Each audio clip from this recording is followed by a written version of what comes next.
Ilang tulog na nga lang, magkakaroon na ng chiffon season. Totoo yan, napakabenta ng chiffon lalo na 'pag Pasko. So today tuturo ko sa inyo kung paano magkaroon ng ganitong crack sa inyong mga chiffon. Ang cute kaya, ang bongga kayang tignan. So wag na nating patagalin yan at simulan na natin. Eto yung napili kong baking pan ngayon. 7.5 by 2.5 yung kanyang size.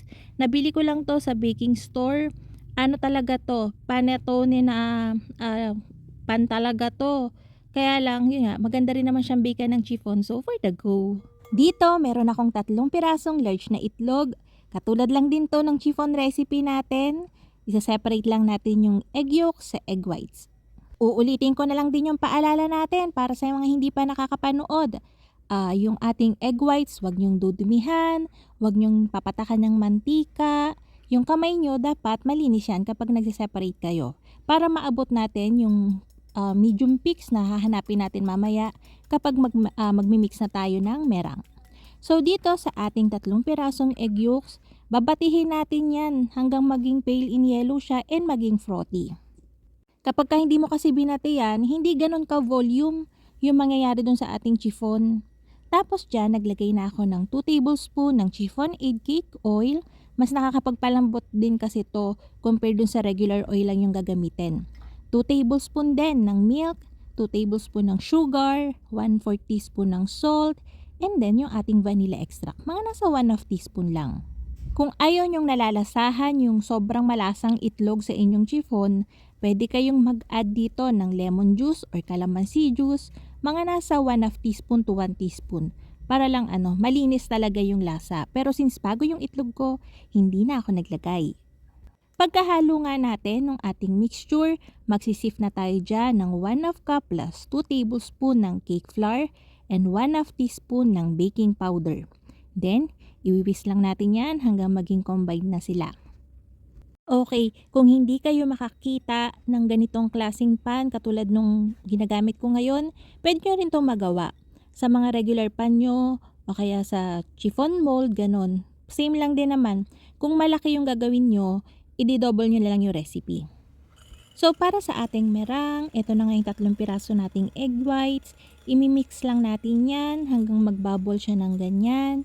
And then, kapag naabot na natin yan, maglalagay na tayo ng 1/4 cup ng sugar. Yung pan nga na yon ay pumapatak ng 12 pesos each. Maganda yung kasi diretso na siya, packaging na siya. Babalutin nyo na lang siya ng cello sheet tapos ribbon. Okay na. Etong merang natin, papaabutin lang natin to ng medium peaks. Yung shiny pa rin siya, glossy pa din. Pero pagka inangat nyo yung whisker, ayan, nagbe-bend pa siya. So yan, pagkatapos nyan, magpo-fold na tayo. Para hindi kayo mahirapang mag-mold, papalabnawin muna natin tong egg yolk butter natin. Magpo-fold lang tayo ng kaunting merang dyan, haluin natin, tapos lalabnaw na yan. Mas madali na siyang i-fold dun sa rest ng merang natin. Hanggang ngayon, meron pa rin hindi nakakagawa, nababasa ko sa comment box na nagde-deflate talaga. Ang problema lang talaga doon, either na underbake nyo o kaya dito kayo nagkakamali sa pagpo-fold. Kapag ka napapansin nyo nagtutubig-tubig na yung nyo, kafo-fold nyo habang ganyan, nagmi-mix kayo, ibig sabihin nun na overfold na kayo, so tigilan nyo na. Basta makita nyong pantay na yung kulay nila, ay okay na yan. Pero makikita nyo dito, di ba dire-diretso naman akong mag-fold? Nasa kasi rin yan nasa paggawa ng merang yan basta matibay yung merang nyo, hindi naman basta-basta magdi-deflate yan So ayan, after nating ma-fold, ilalagay na natin siya dito sa ating container. And then, eto na. Para magkaroon yan ng mga cracks, ayan, paplatin muna natin yan. Tapos, meron ako ditong room temperature na butter. Yun lang yung ilalagay natin sa ibabaw para magkaroon tayo ng mga cracks. Hindi pwedeng oil kasi kapag, pwede rin naman actually, kaya lang hindi ganun ka bongga yung niya, yung hati-hati niya. Hindi ganun. So, mas maganda talaga itong room temperature na butter natin. So, nilagay ko lang yan sa piping bag. And then, ipapipe na natin. Pwedeng pabilog. Pwedeng katulad ng ginagawa ko dito. Naglagay din ako ng baking pan sa ilalim. Malalaman nyo mamaya kung bakit. Importante yan, so sundin nyo lang. Ayun nga, pagka-pipe natin diyan, ibe-bake na natin 'yan. Eto yung isang pinakaimportante din, dapat kilala niyo yung oven niyo. Kasi kahit meron kayong ganyan ng butter, depende pa rin 'yan sa oven na gagamitin niyo. So dito, nag-preheat ako ng 180 degrees Celsius, sinalang ko na 'yan. Ibe-bake natin 'to for 22 minutes. Pero kapag nakikita kong nagba-brown niya yung ibabaw niyan, mga nasa 10 to 12 minute na mark, bababaan ko yung temperature niyan to 150 degrees Celsius para maluto yung loob niya at hindi siya madry. So ayan yung temperature natin after 22 minutes. Aahunin natin yan. I-check nyo muna bago nyo siya ahunin totally. Ayan, ipipress nyo yung gitna. Kapag hindi na basa, okay na. So pagka chiffon, usually ginagawa ng iba, tinataob, tinatagilid. Pero ito, hindi natin hindi natin gagawin yun.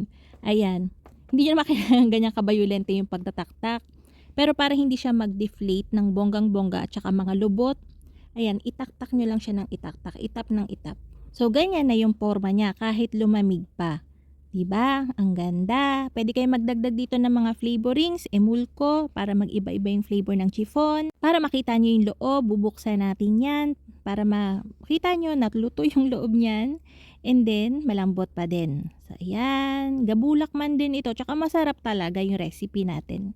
Nasa oven temperature talaga yung sekreto nito. So, pag-aralan nyo yung oven nyo kung saan kayo magkakaare.